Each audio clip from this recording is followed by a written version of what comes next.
What is going on, YouTube? It is RandyTalksMets in building, and this video is going to be about the New York Mets in general and what's going on this season. Obviously, you know, they're struggling. We're going to get into it. We're going to talk about it. Is the season over? We'll see. Leave a like, comment, subscribe if you enjoy the video. But this is RandyTalksMets. I cover Mets videos. I cover Mets content. Like I said, leave a like, comment, subscribe if you fuck with me. You know what I'm saying? But yeah, definitely. This is definitely Mets content. This is the Mets channel, but let's get into the topic of the day, to be honest. So the New York Mets pretty much just got swept by the St. Louis Cardinals. It's looking real bad for the Cardinals. I'm not gonna lie, I went to the game 2 of the Cardinals series, and it was that close game that Javier Baez hit that home run to tie the game. But it was just a game that the Mets could have won easily. But Luis Rojas overmanaged, and he could have left Stroman in. You know, Marcus Stroman, he was pitching really good. He could have pitched at least 7 innings, and they took him out in the 6th inning. So, no, they took him out in the 7th inning. So obviously, you know, Marcus Stroman, he's been one of the best pitchers for the Mets, to be honest. And he doesn't deserve the record he has. He's been very consistent.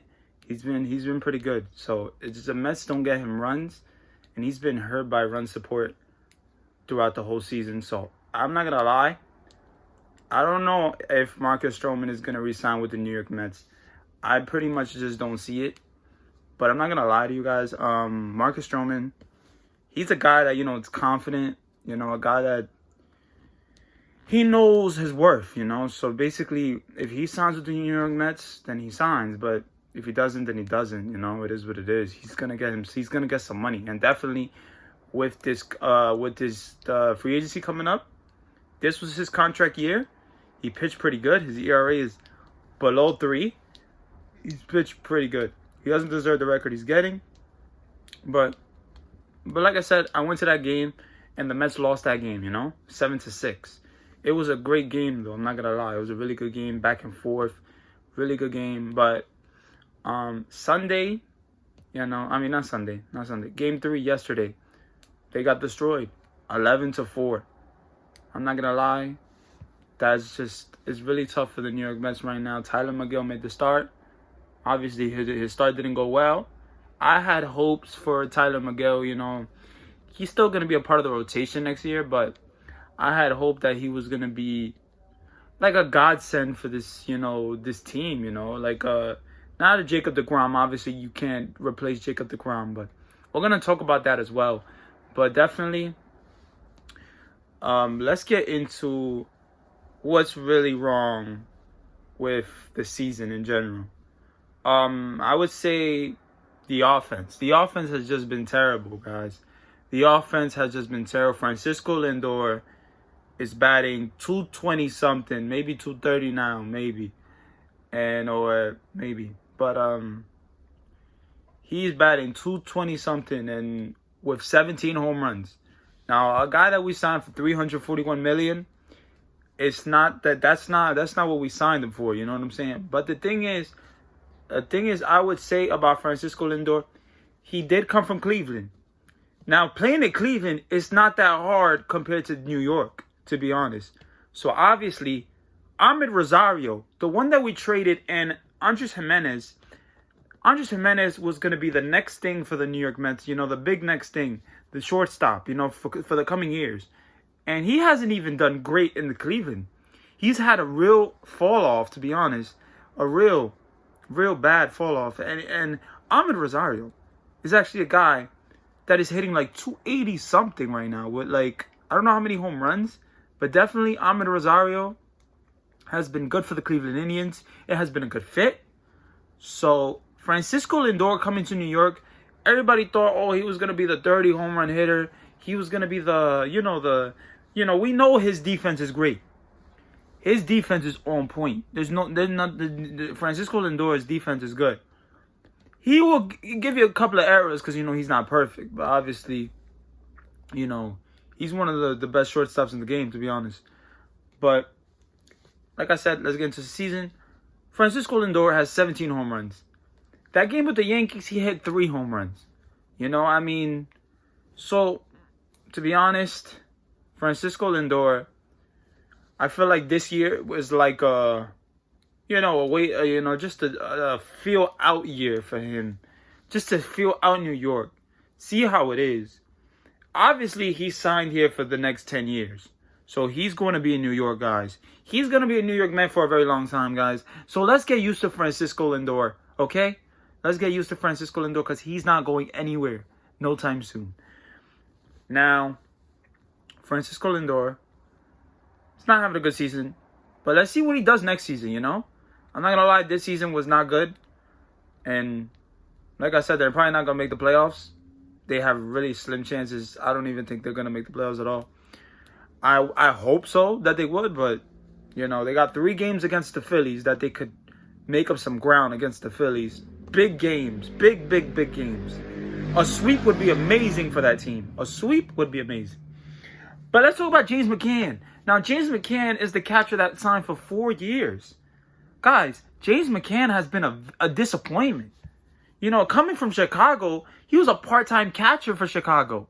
So they gave him a full-time, 4-year contract, and he wasn't even that good. This season, he has been awful. JT Realmuto has been, they signed him in the Phillies again, but he's been good too. But, he hasn't been amazing. But James McCann has just been a disappointment, guys, to be honest. The Mets have just a lot of hard decisions to make.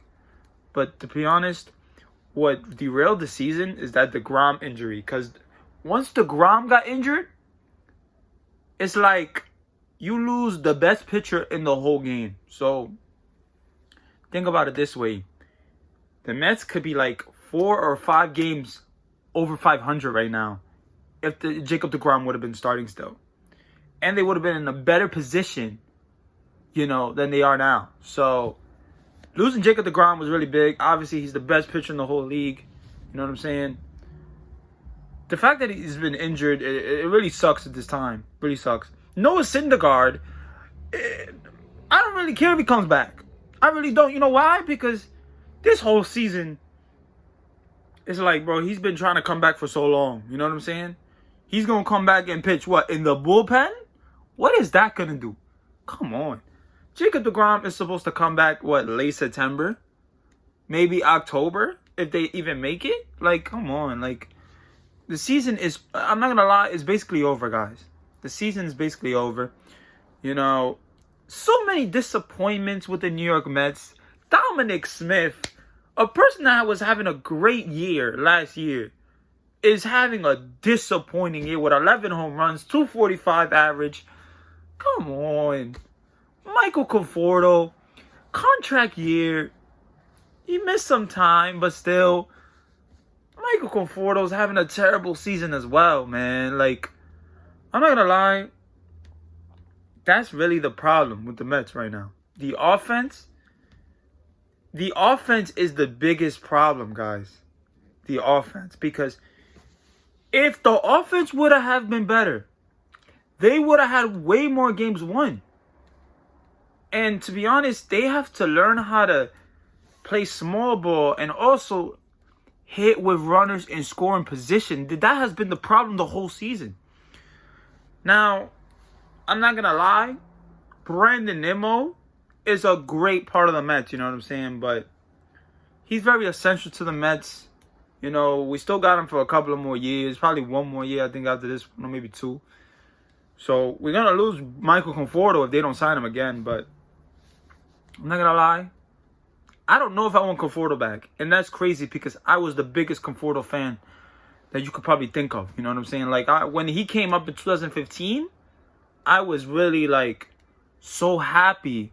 You know what I'm saying? I remember that I was in Boston.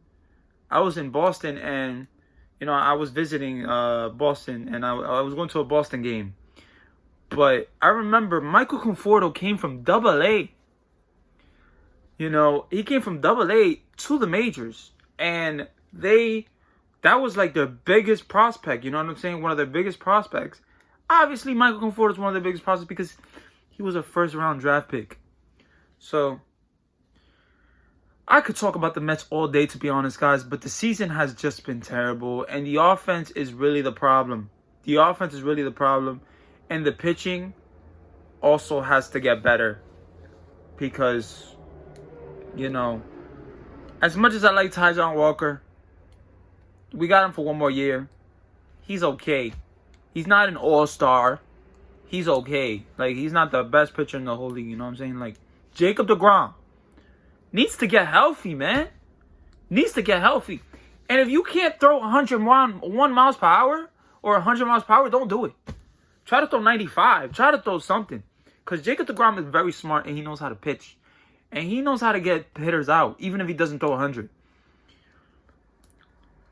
Francisco Lindor next season better be good. Better be way better than this. Michael Conforto, let's see if they sign him. I don't know. But that's been the main problem, guys, in the offense. Let me know what you guys think the main problem was for the Mets this season. And is the season truly over for you guys? They're 6 games back, guys, of the division. Probably like 5 back in the wild card. Maybe 6 games too. So, it's just really bad, guys. Really disappointing. You know, a team that we thought was going to make the playoffs. A team that we thought was going to be the first place for the, you know what I'm saying? They was in first place for the half of the season. They really was. With a bad record. That's the problem. The division is not good. So let's see what happens, guys. Let's go Mets. And like I said, leave a like, comment, subscribe if you enjoyed. This is Randy Talks Mets. I'm out of here.